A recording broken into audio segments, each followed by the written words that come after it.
Welcome back to the Balance Bully podcast for ambitious women in business and a few brave men. I'm your host, Naketa Ren Thigpen, always ecstatic to be in the place with you today.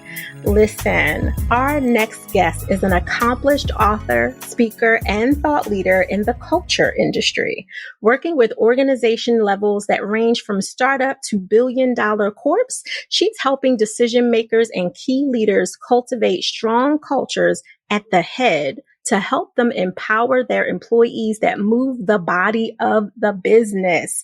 Charisse Fontes is utilizing her expertise in philosophy, anthropology, and community building to make sure she pulls in all of her skills from that surprise hat that she has as a birth doula, y'all, to inspire and energize rooms of executives and employees alike. You'd be so surprised at how much you can teach when you are a helpful supporter of creating life. Charisse, welcome to the BBP. How are you today? Thank you so much for having me. I am aligning in this moment and grateful to be here with you. Thank you. Oh, thank you. Yes. I've been excited to looking forward to interviewing you from the moment that I got your team's pitch. We get hundreds of interview pitches all the time, like literally once a month. There's a flood of stuff that comes in and we can't keep up. So we look at those that are standing out, and yours was standing out from your multiple businesses, including the one that's really focused on kindness and really leaving an impact in this world so that your children and their children's children and everyone that they play with actually has an earth to play on. I appreciated that first and foremost. But then second, you are really looking at what I can do to help the people who are movement makers that are in these organizations that are supposed to have corporate social responsibility and help the communities around them. But if there's toxicity or a misalignment in what they can do and how they can do it, I need to help them before that spreads through those communities that they serve. So I really appreciate your personal mission and what you're doing behind the scenes. Thank you so much. And you just beautifully summed it all up. I love that. Yeah, you nailed it. Well, thank you. Every once in a while, someone says, can you come with me on tour and be like my MC for all that I do? I could totally see you being an MC for sure. I would subscribe to that. Yes.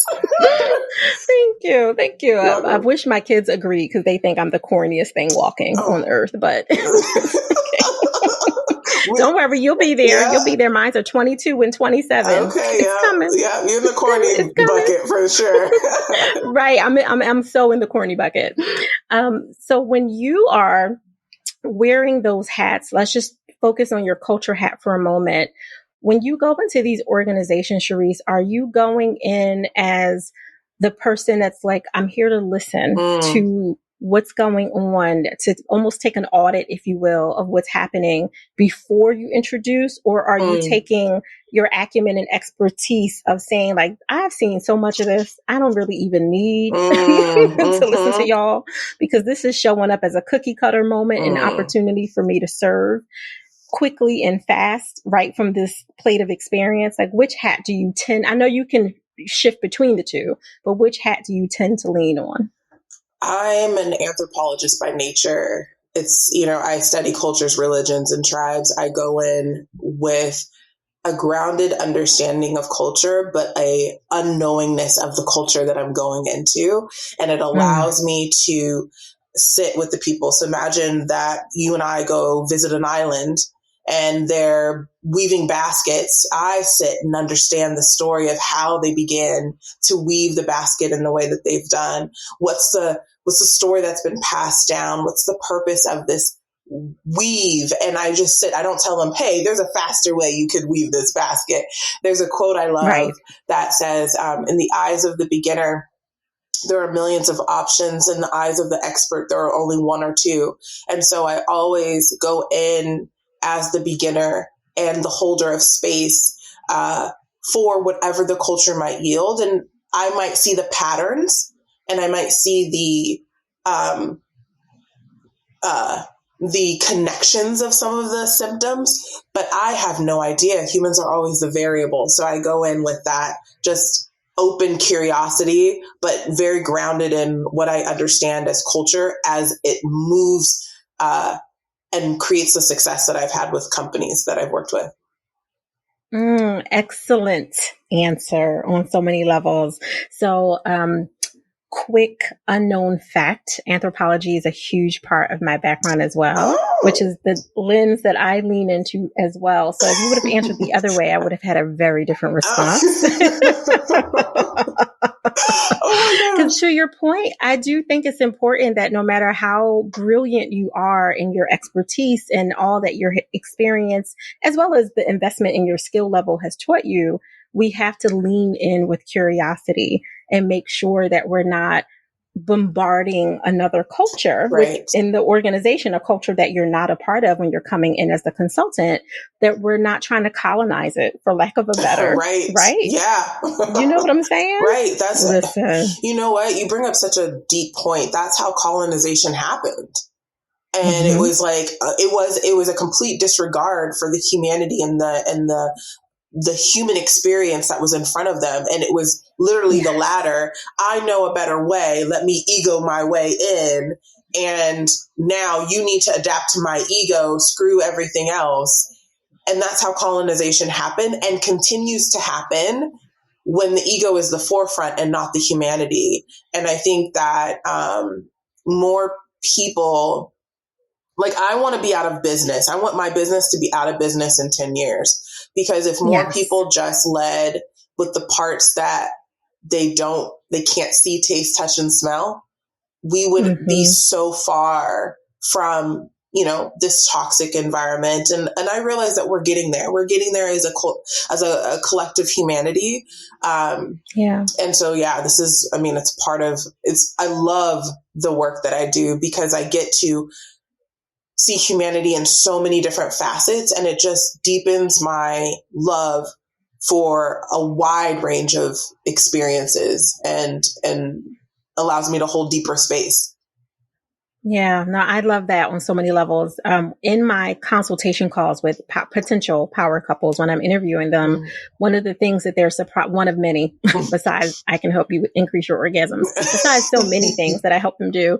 But one of the things that they're surprised at is when I say, I really do not want you to need me. By the end of this process. Like, that is a goal, which is the opposite of what so many other people want from their clients. Like, yes, I want to help you and I want to serve you at each new level of your evolution and your expansion, but I don't want to still be here at the level that you are coming into me at and helping you with this past the time of expiration. Now, some people, we can do it in a day. Some people are 3 months, some are 9, some are 19 months. But when that expiration has literally expired, I need you to release me so that we can either grow into another level of your humanity, right? Another level of your self-actualization, or I can release you to someone else I can refer you to that can help you in an area that I either not qualified or am not interested. And both can be true. Yes. You know what I'm saying? I hear you 100%. And the methodology or the philosophy that you're utilizing is not lack and scarcity energy. That's why you have companies or people that are like, I need to retain you no matter what. They're operating from not being able to release and shift through change very well, even though they're trying to help other people do it. And that's my same philosophy too. I'm like, hey, I don't want to work with you forever. Like, I want to set you up in the best. Like, I want to get you 50, 75% because you have the same ability that I have. You have the same ability that I have. And I think it honors the birth doula in me. You can birth through empowerment. You can do that. Let me show you some of the ways that you can do it, but ultimately you're the one birthing. And you're going to be going through your transition. And I'm just here to navigate the waters with you and let you know, hey, you spot on, or hey, just shift a little bit, maybe turn to the side a bit and just see how more efficient you'll be able to make things. So I'm in full alignment with what you're saying, but I love what you're saying. No, you know, bobbing my head like I'm one of them doll babies you sit on the car dashboard. Right? Like, because I knew that when I saw in your bio that you had birth doula as a part of it, and in the physical sense, I knew that there was also a spiritual sense behind it that was absolutely intertwined into the other quote unquote corporate work that you do, because there's so many overlays between those worlds of a physical birth and a spiritual one, going into the next level of your confidence, of understanding that the culture that started in, 3 months ago is not the culture that is going to be booming in 6 months, right? Like, and beyond it, because you want that baby to not just stay cute and little and swallow. You want them to walk and be potty trained. Right. Yeah. And that takes a lot of trust, right? Yeah. To trust that your child, that your organization, that your employees, that your new leaders, that your experienced leaders, that they'll be able to take this new information and this new way of being and be able to go to that next step. And trusting is very challenging in your world, to say the least. Well, let's bring it to birth and talk about trust for a second. Okay, so one of my favorite things to talk about is the Finkster. The Finkster in birth in our bodies. Men, masculine energy carry 2 Finksters. Well, 2 main Finksters. There's a few in our body. Women, we carry 3. Feminine energy are 3. And the one that births is the one that is the vessel, the vagina area, right? Like that whole component. When you do not trust, your Finkster does not open. And it doesn't matter what Finkster it is. So some people that walk around with certain uncomfortabilities in their bowels or certain issues with their throats or whatever, those are Finksters. So the more you do not trust, the Finkster does not operate, does not open. So if I'm birthing my baby in the caveman days and a saber-tooth tiger comes, I'm not safe, I don't trust, my Finkster closes up and allows me to go birth somewhere else. And people don't realize that when you don't have trust in your organization, you're not able to birth anything new. In fact, you're going to be able, what's going to happen is you're going to cause more damage to the body, to the thing you're trying to birth, versus trusting, which is a very natural human element. You have to learn not to trust. First of all, that's a whole nother component, because the Finkster opens up. And what's so fascinating about the Finkster, even when not birth, if you don't feel safe, if you don't trust, you don't speak out, you don't talk, you don't share ideas, you don't allow people to understand where you're coming from. That is very detrimental to an organization that's trying to move and navigate itself. So the correlation between physical birth and non-physical birth is actually very much the same in terms of how things operate. And one of my biggest assets is being a birth doula, because I see the dynamics between both, and you're very spot on. There's a spiritual element. I like to joke I'm the woo, where the woo meets the work.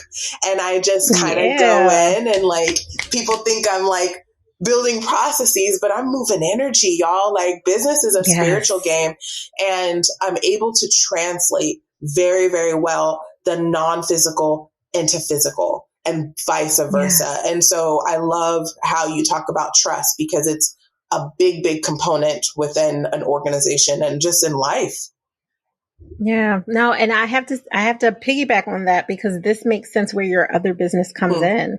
You're creating this voluminous moving spiritual energy once you're allowed, because there has to be some allowance on the part of what will be enforced versus, something on paper. Oh, we brought the Fontes group in, on paper, this is what we did for the community, but they're not actually allowing them to do it. So if it is really truly allowed and enforced and encouraged, you have this big voluminous spiritual energy that you're able to move and mold and play with and change and help other people see how they can do it too. And then that allows overflow for their human kindness acts. And, for me, kindness is compassion in action. And you're doing that through your other business. Would you like to share a little bit about what's going on in there? Yeah. Are you referring to Humanity Power? Just a little bit. Oh my gosh. You know what? Humanity Power is really interesting. And it's one of those things that is still being birthed. even though it's out Yeah. there. It's one of those things that Yeah. are still being birthed, and I'm navigating myself through that birthing. But how it came to be, it was 2020 where the country shut down, and this is right after George Floyd was murdered. And companies would bring me in to talk about racism and what was happening in the social and political climate. And I was talking, dozens of companies holding space for conversation, navigating people through tears and fears and all of these things. And I got a call from a CEO, and he says, I didn't really know what racism was until you came in and explained it to me. And I was like, that's kind of not good. Because if we're not operating from the same definition, we can't get to the destination. And so I remember sitting down thinking, okay, well, how does someone become racist? And it's not a question that, I really asked myself until then. And so I went on this journey to understand how someone becomes, because we're all becoming something. And when, birth, nobody comes out racist. And so I went on this journey, and I created a workshop called How to Become a Racist. And it talks about how racism actually happens within ourselves. The purpose of that workshop is to help reverse the happening so we don't become that and some other things. So as I'm doing this workshop, I did it for free. It was like back in 2020, July. I'll never forget it. And I did it. A bunch of people showed up, and they're like, oh my God, this is amazing. What's next? And I was like, I don't know. Like, I just went on this journey. I have no idea what's next. So I sat back down and I said, you know what? There's been movements of white power. There's been movements of Black power. I think we need a movement of humanity power, because the word unity is in the word humanity. And I said, okay, I'm going to... How about that? Yeah, it's in I don't have the shirt on, but I have a shirt that says humanity power, and then the unity is colored in different colors. Yes.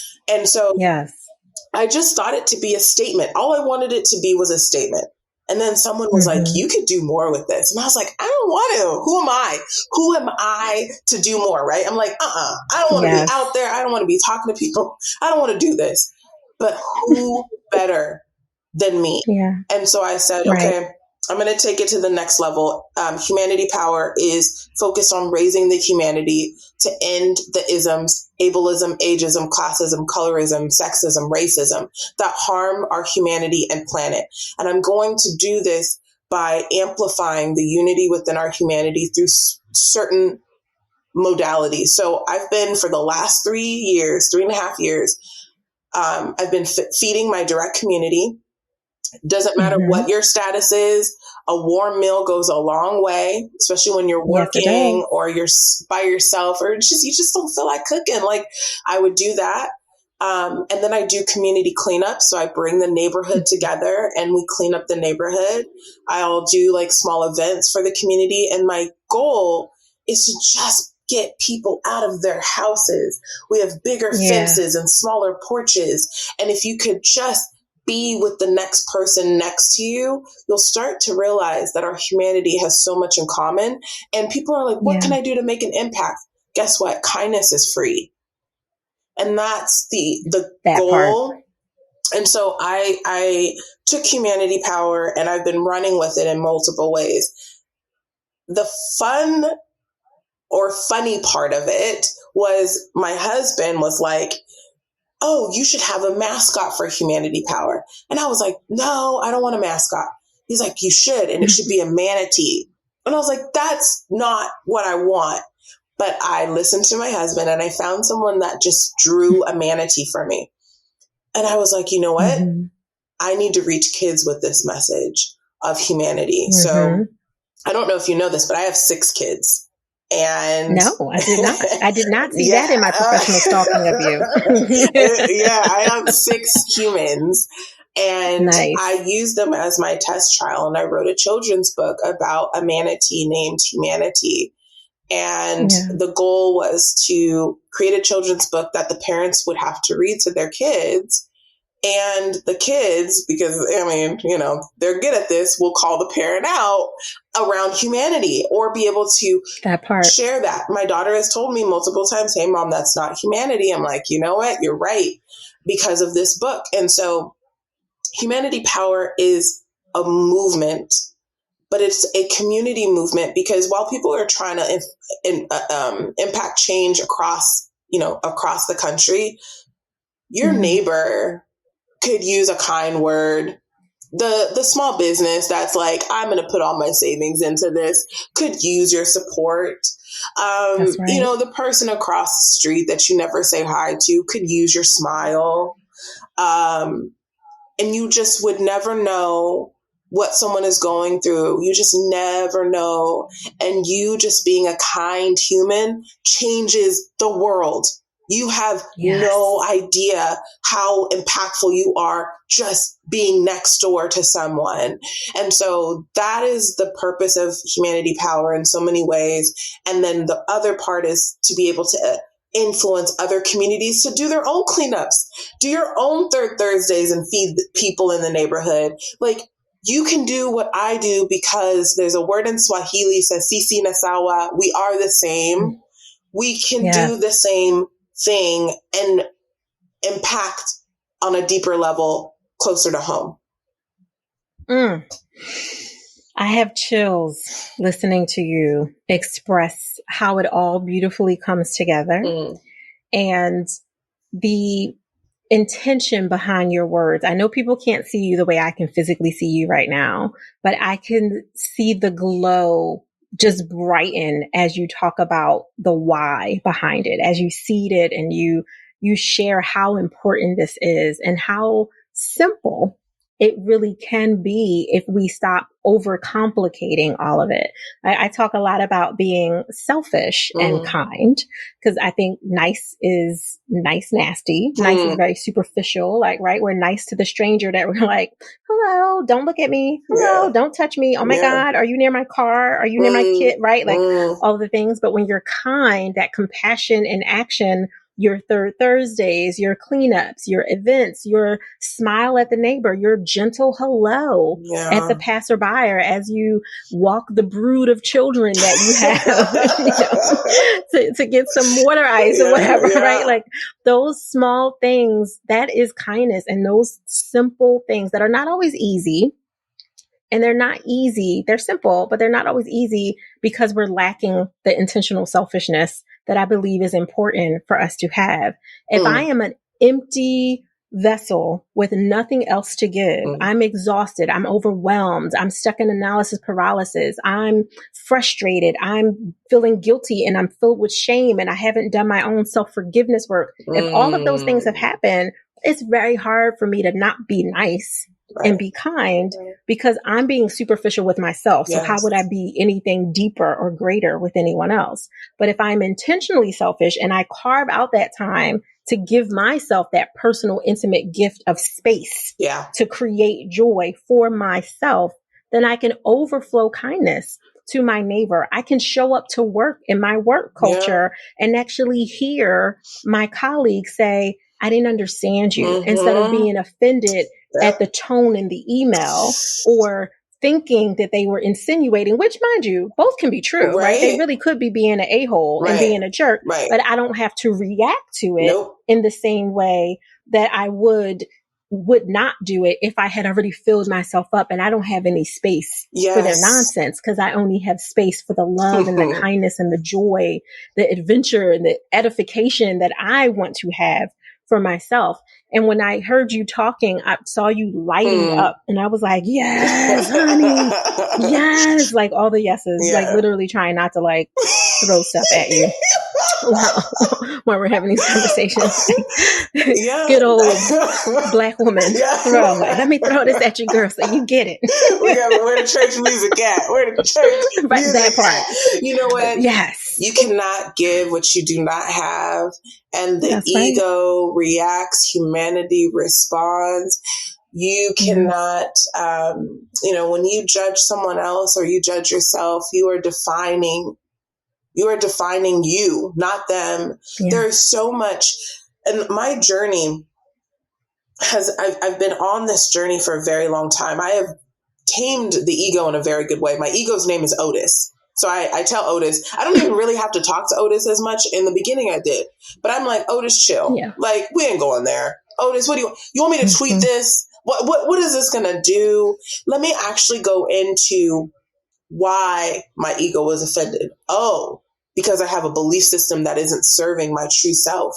And come on, I think that it's really important that we are spiritual beings in physical form. We're not humans having a spiritual experience. We're spiritual beings having a human experience. When you start to understand that, it's almost like this labels, right? You think about it in this way. You and I, we go to the grocery store. We're looking for like broccoli that has almonds in it. We go to the frozen food aisle. We go get the package, right? We don't go home and boil the package.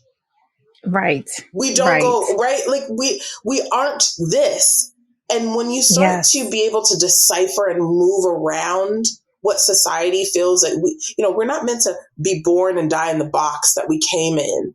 And like, when we start to realize that society is great in some aspects, but none but ourselves can free our minds. Like, we need to go on that journey. And when we go on that journey, the part of the intentional selfishness that you're talking about, I love how you said that, because that is me. With all the kids that I have, I remember with was it my fifth one? I went to Bali, pregnant, 12 weeks pregnant, solo. Bye. See you later. I'm gone. And I had some of the best solo experiences. I go on solo retreats. I send my husband on solo retreats. I spend time with myself and I ask myself the tough questions. If I'm at a misalignment, guess what? It's nobody else. It's me. Yes. So what do I need to do to fine tune this frequency to get better in alignment? Because the thing that I protect at all costs, I don't care what it is my energy. So I don't watch the news. I don't watch politics. I'll get everything third party, because guess what? I can decipher the energy of what's happening. And I don't allow it to affect this, because once this is affected, guess what else is affected? My household, the way that I manifest, the vibration that I'm bringing, the people I'm coming in contact with. And so I make sure that I'm filled up and ready to go. Also, I don't come out. I don't come out. I don't come out. I will not do it. You won't. And there are days that I have where I'm like ready to flip tables and I'm done and I'm overwhelmed. That's real. And I'm like, I'm done. I don't want to do this anymore. And then I have to think about, okay, what energy is coming? What energy am I allowing in right now? Yeah. And sometimes it's like, oh, I've been saying the wrong affirmations. I've been saying I am tired. Right. I am this. So when we first started talking, you asked me how I was. My standard answer now is I'm aligned, I'm aligning, or I'm in flow. Because most people, and I know this is not you, but most people just like, how are you doing is like a formality. But when you say I'm okay, or this, or what, you're accepting a certain energy. And I'm like, you know what, if I'm going to say it anyway, why don't I just say something that will utilize and fuel me? So I am aligning, I am aligned, or I am in flow. And you'll be surprised at what that does to your energy. And you'll be surprised that some people, they just answer either way. They're like, okay, that, they don't know what to say. But in the off chance that you find somebody that vibes with you, you're opening yourself up to be able to receive. And that is such a beautiful thing. I don't receive anything that doesn't align with me. So if someone says me a compliment, I say, I receive it and thank you. You say something negative to me that don't vibe with me, I don't say anything. I don't receive it. No. Why would you take that on? Because that's only going to affect where you are and your ability to do what you do. Ooh, you are dropping truth bombs on top of gems, on top of micro courses. And I mean it. Like, that's legit. And I know that you know the power in which you speak. I know that you understand that life is in the tongue. I know that you understand that energy, as much as it can uplift you, it can infect you if you are not careful. Like, I know that you know that.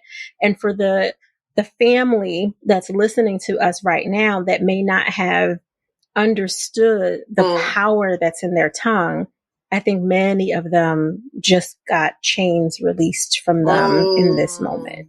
Like I felt the paradigm shift when you were speaking. So thank you. Thank you for pouring it out and sharing it in just the exact way that somebody somewhere out of 4,000 plus downloads an episode that we get, somebody heard that and was like, yes, yes, and yes.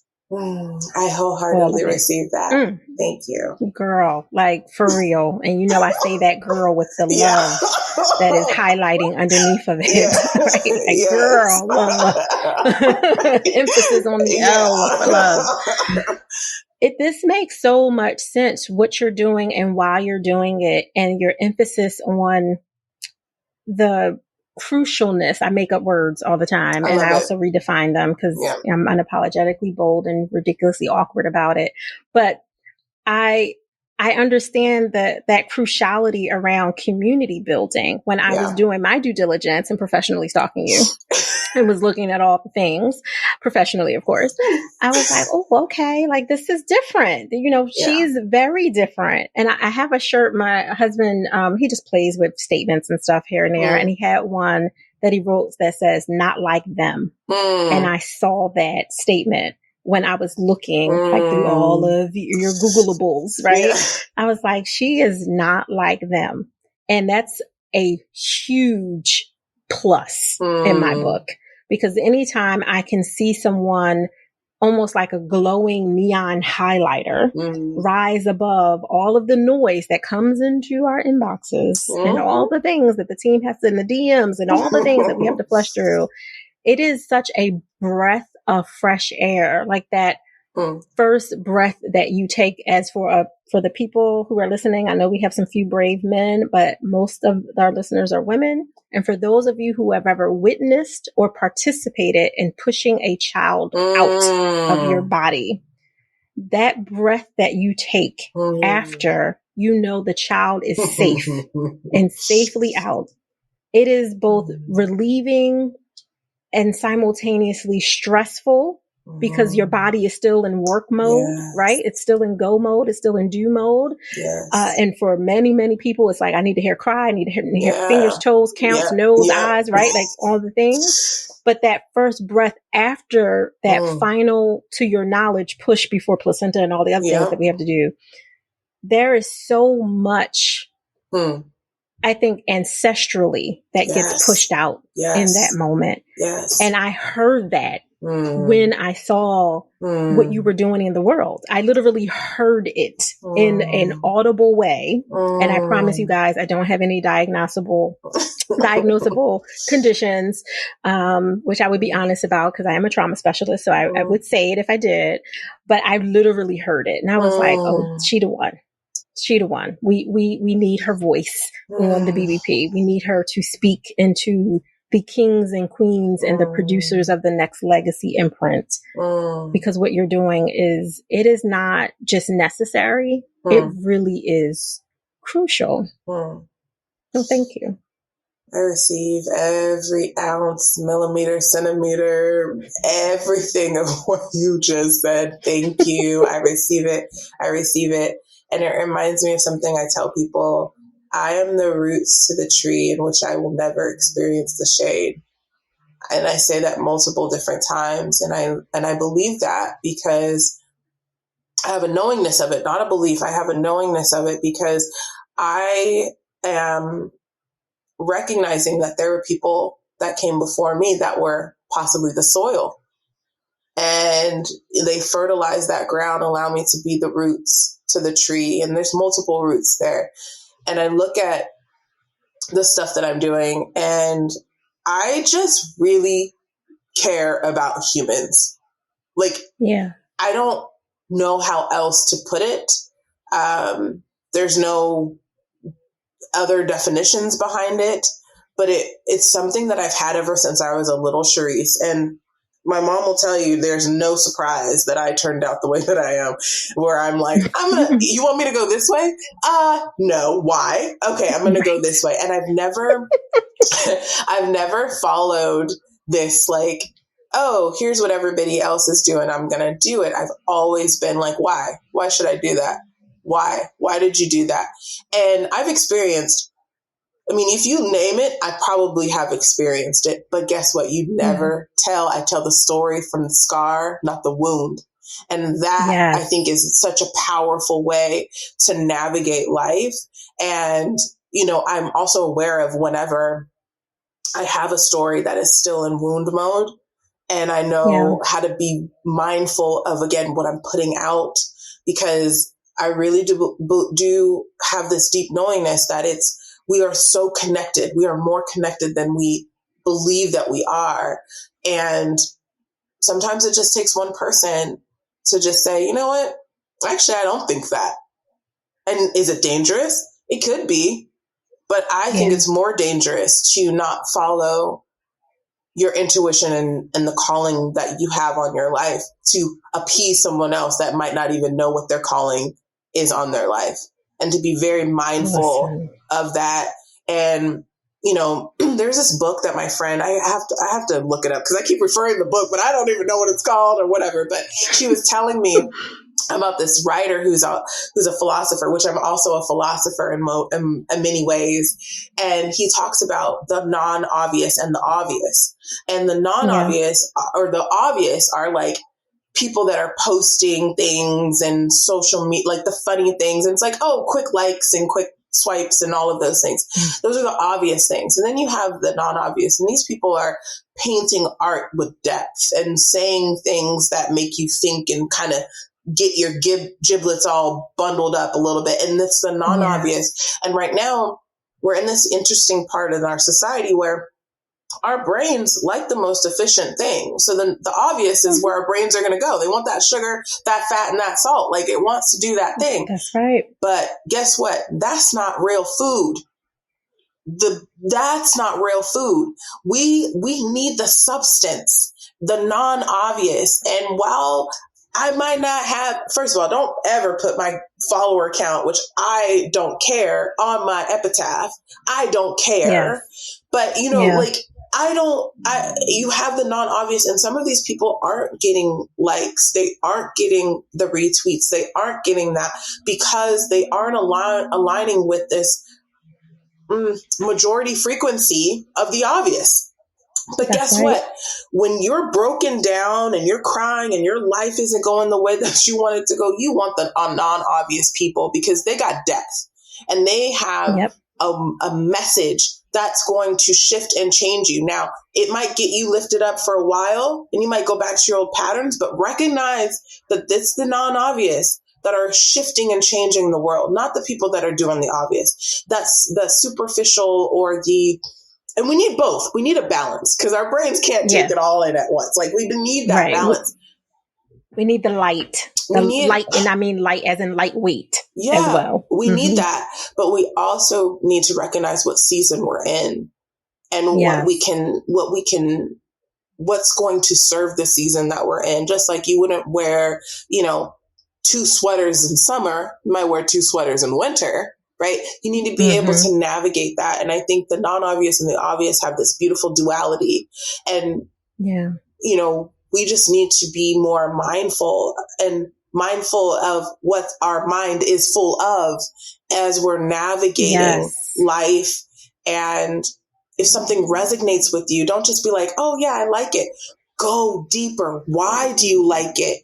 Where is that coming from? Ask the critical questions of yourself and be less critical of others. You know, we think we think too much about others, or we talk too much about others and think too much of ourselves, where we should be talking more to ourselves and thinking more about others and having that dialogue and just being like, hey, Charisse, what's up, girl? Like, you know what? First of all, you did that.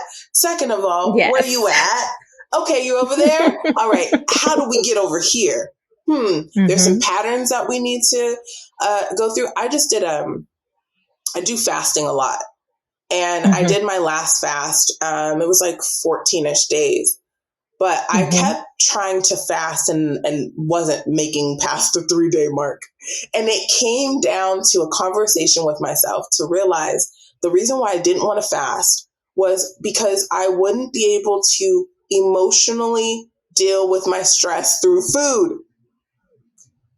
That has been a generational chain in my family for so long. My grandmother died because she used food, and it ended up killing her because she got all these health problems. The women in my family have not traditionally taken care of their health, and food has been that thing. And so I recognized, oh my gosh, so what do I need to do? And I'm still navigating that right now. But until then, like, I'm going in deeper and asking those questions. And I just encourage anybody that is hearing this in that frequency to just go a little bit deeper with yourself, spend time with yourself, solo time, turn it off, back away. It's not the most comfortable place to be, but it is the best place to start. If you really want to see change in this world, if you really want to see change in the world, you're not going to prescribe to what everybody tells you should be doing. You're going to prescribe to yourself and take care of you. All day, all day, all day. The solo retreats that you were talking about, I call them self-lovacations or micro sabbaticals. And I am, right? I'm here for it all day. Honestly, that was one of the biggest changes in our business. Our company just turned 12 at the time of this recording 2 weeks ago. Congratulations. Thank you. And we started, I would say about 2 years in, I got more serious. Like, I tried to taper the time off, but then you work through the guilt of being with yourself, right? And not doing all the doing instead of being. And so you're kind of like fake off because you're really working like a slave, 20 hours out of 24 hours in a day, but you're just not taking phone calls. Like, that's really the only difference. So I went through all of that the first couple of summers that we like tried it. And then by, I would say the third summer in, I got really honest and looked at what was not being done because of all the doing that I was. And what was not being done is I wasn't listening to the lessons of those triggers. To your point about that example you used in fasting and what that lesson taught you when you were triggered by that third day going into the fourth, you were like, wait a minute, why can't I get over this hump? Like, why can't I get past this hour into the next so I can successfully navigate whatever it is that's going on inside of me and get through it? That trigger was teaching you something. And those first couple summers, I was, dare I say, afraid of myself, afraid to look in the mirror of those triggers and see it. And to your point, Charisse, that's why the time is needed. That's why the work has to be done. That's why we're not showing up in our fullness in whatever work culture we're in, whether it's a 9-to-5 traditional shift, if you will, or it's within your business model and you're not able to really do what needs to be done without all the doing because we're working so much and we're not trusting. And I really teach, preach, and serve the women founders and entrepreneurs I work with that become those power couples with, you got to work less and trust more. And it sounds the opposite to your point of what everyone else is here. It's hustle culture, it's grind, it's badass boss. Like, it's all of those things. And I'm like, yes, okay, if you love the titles, you like it, I love it, go with it. But in my life, I love cuddles. I love time with my grandbabies. I love opportunities to, make love to my husband in the middle of the day. Like, I love these opportunities. That's why I created my business this way, not just to focus on play, but to make it sustainable so I can enjoy what I'm doing and not be a martyr. I don't want other people to have balance in their relationships and their love and their life and in their business. And I'm back here like, oh, what do I do? How do I do it? How many streams can I create? I only got 13. I need a 15, right? Like, I'm like, that's not what I want. And it may look weird to other people, and to the same with the followers and all that. I believe in depth. Give me depth. And then when I want something light, I go watch Real Housewives. Like, it's okay. A little ratchet. That's the lightweight, right? That's the lightweight, quick dopamine hit, that sugar, fat, salt. That's, more of a snack, not an entree. But when I really want some meat, I know where to go to, Yeah. and it does make a big difference. And to Hmm. your point, all of it is know thyself. Know Know thyself. thyself.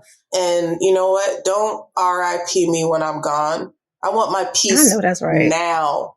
I want my peace while I'm in the living, because those that are gone, they have transcended and they off. They doing their thing. They're in ascension. They're in a whole nother realm. I want my peace now, and anything that does not allow me to have my peace, bye. Yes. I sit, in addition to that, I love how you describe solo retreats. I'm going to definitely take that. I sit with 85-year-old Charisse. And I know that might sound weird to some people, but I imagine for a second, I'm in my 30s. I go sit with 85-year-old Charisse. Guess what she doing? She chilling. Yes. Nothing phases her, because she knows that she wants to get to 90, 95. She want to be around messing with people. So she realizes that stress does not serve her. She realizes that humans can be fickle. She realizes that the opinions of others do not define her. She is wise. She is decisive. And so when I'm in this, it's more of like depletion stage that mirrors sometimes overwhelming. I say 85-year-old Street's like, what would you do? And she let it go.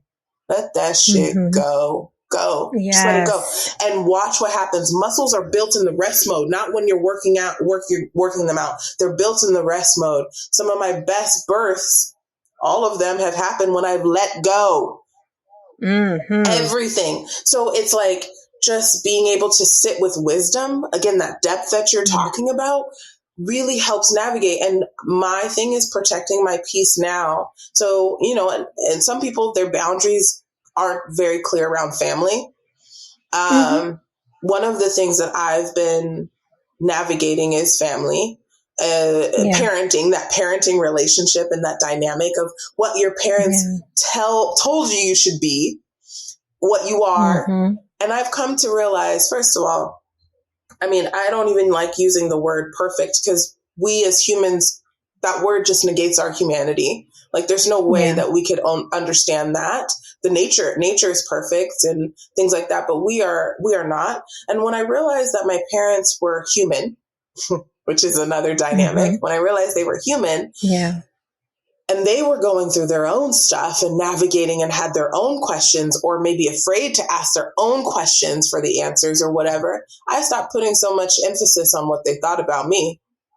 Worry about yourself.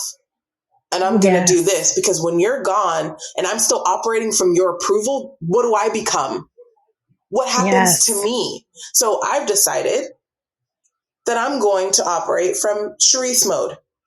And if they don't approve with that, that's okay.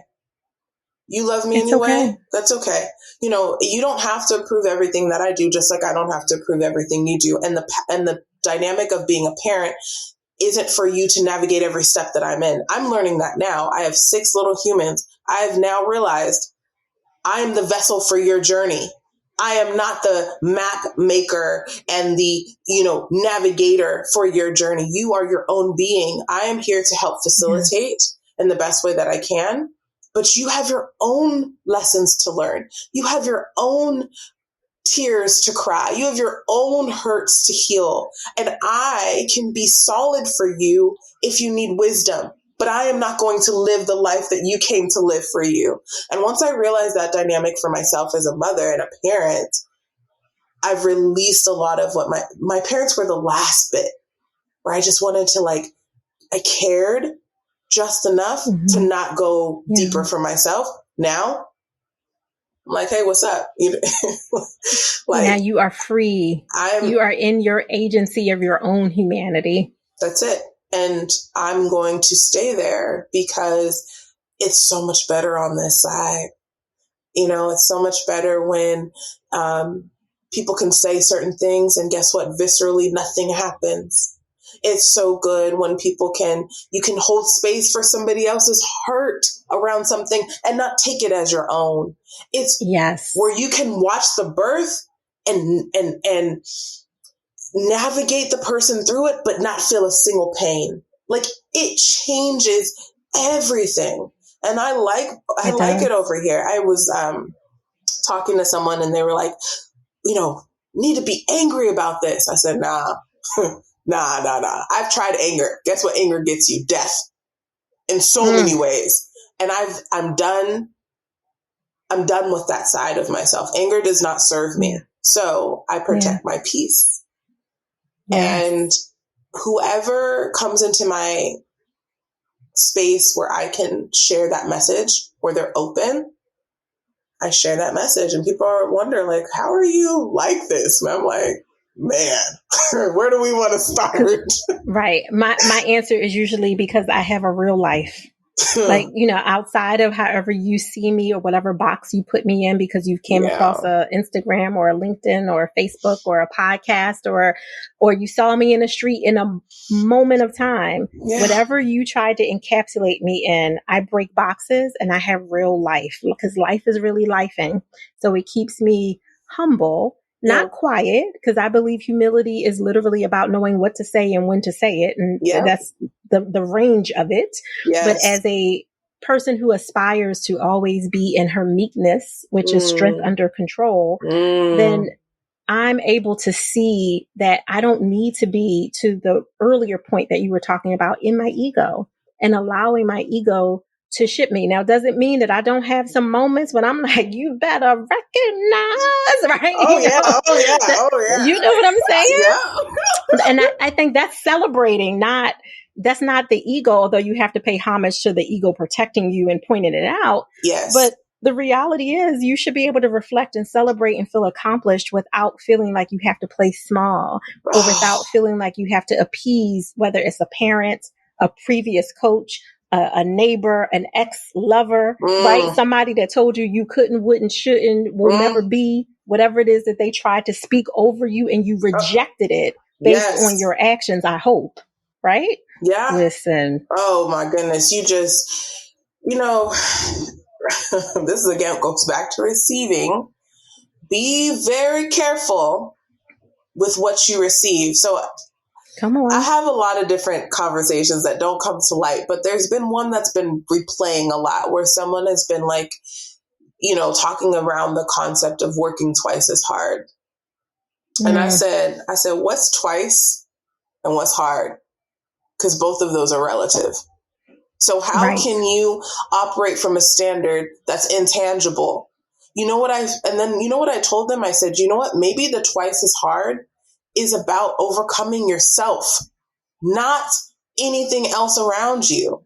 Because if you're already accepting that mindset as I'm going to have to work twice as hard, guess what? You will for yourself, not against anybody else, but for yourself. The twice as hard is having to go through the parts of you that aren't yielding what you want to see. And that is hard because you're stuck in a belief system that isn't serving you.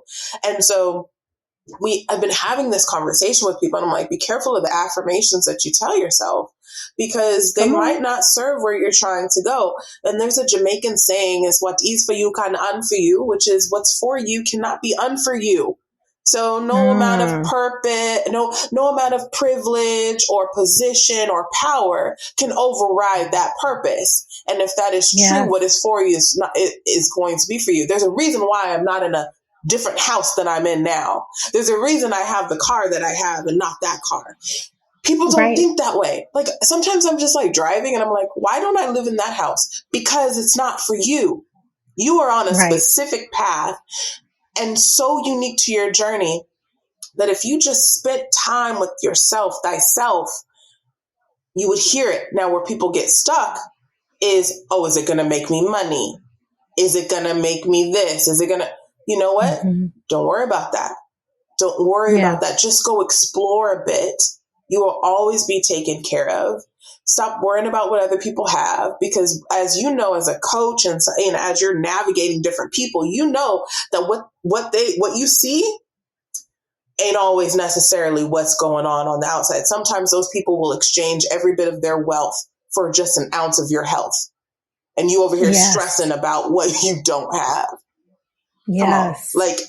Come on. Like perspective. Every level. Just give yourself a little space. And that starts with that intentional selfishness that you're talking about, giving you the right space to do that. Charisse, don't make me throw anything around. I know the editor, who is my husband, by the way, is already going to be like, you got one more time to bang something, clap something, be throwing your bunny slipper across the room. Like, I need you to stop on every level. Hey, husband, hey. You know what I'm saying? You brought up so many valuable points, and God knows this is like a multi-layered episode just in the one, from the beautiful vulnerability that you started with in your sharing of aligning in this moment when you first came in to the green room even. And you left off just now with basically that curiosity, adventure, and play that needs space so that you can hear those other lessons that are trying to come up, and also those opportunities for what's next that's happening, that's not anchored in someone else. But a lot of that happens when you're giving yourself permission to pause. So what does yours look like with 2 businesses and 6 kids and a forever lover to boot? Like, what, not including all the other things you got going on behind the curtain. What does permission to pause look like for you these days?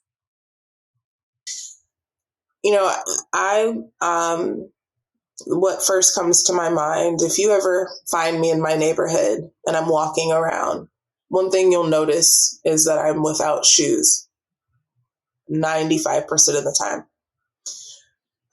My permission to pause is realizing that everything that was here before me is perfect. I cannot go up to a tree and say, hey, tree, let me teach you to be a more perfect tree. I do not go up to a bird and say, hey, bird, let me teach you how to fly better. Everything here was perfect. And then, through thought, through our mind, we created everything else. And so my permission to pause is deeply connecting to nature, which has so many lessons. And I just listen.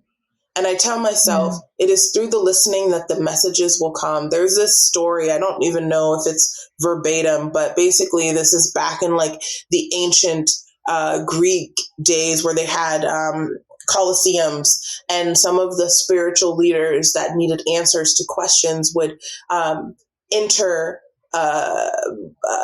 this colosseum and whisper their question to a statue, cover their ears, and walk around the Colosseum. And then when they exited, they would uncup their ears. And the first thing that came to them was the answer that they were seeking, and they would follow that. And so for me, my permission to pause is connecting with nature and listening to the things that I do not hear when I'm around the noise, because I know that everything is beautifully working out for me. I receive it in every ounce. Life is happening for me and through me. And in order for me to live what is already going to be on my epitaph, she did what made her heart sing for an audience of one. It is time for me to reconnect. And I know I cannot do that if I'm cluttered. So I go and declutter, and I go shoeless. And people think I'm like this like weird like hippie hobo, but I don't care. Because guess what? I'm walking the earth, and there's a saying, when you wear shoes, the whole world feels like rubber. And so I want to connect, and I give myself permission because I know that I am worthy, and I don't need my validation of worthiness. When things happen, it validates my knowingness that I am worthy. And so I just take that time and go on this journey, and I like it on this side. So I continue to give myself permission.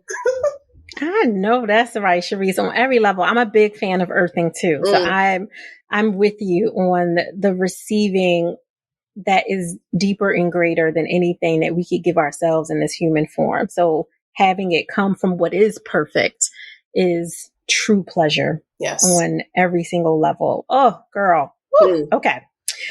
How can people connect with you and learn more about the great work that you're doing in the world? Yes. The best way to find me, one, on LinkedIn. So if you're on LinkedIn, that's a great place to connect with me there. And then if not, like, email me, just send me an email, charissefontes@gmail.com, whatever, like, hit me up and I'll get back to you. But I'm limited on social, but you can traditionally email me. If you're looking for culture stuff, find me at culturecircle.co. You can reach out that way. But I'm around. You just, Find me anywhere. No, I'm for it. Y'all hear this humility, y'all hear it? She's like, I know what to say and when not to say it. So I'm just giving you the highlights. Yeah. We'll make sure that every single link that is attached to your business that in the public sphere is also listed there. And we will add your email.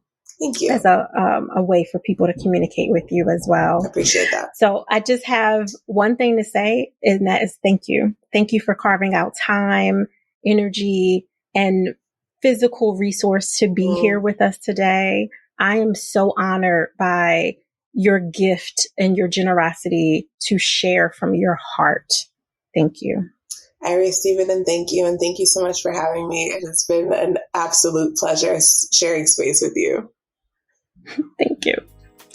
Balance Boldly listeners, I just have 2 requests for you. The first is to come into your body and think of one person who could absolutely benefit from hearing this episode, from hearing Charisse's story, her journey, her truth from her core.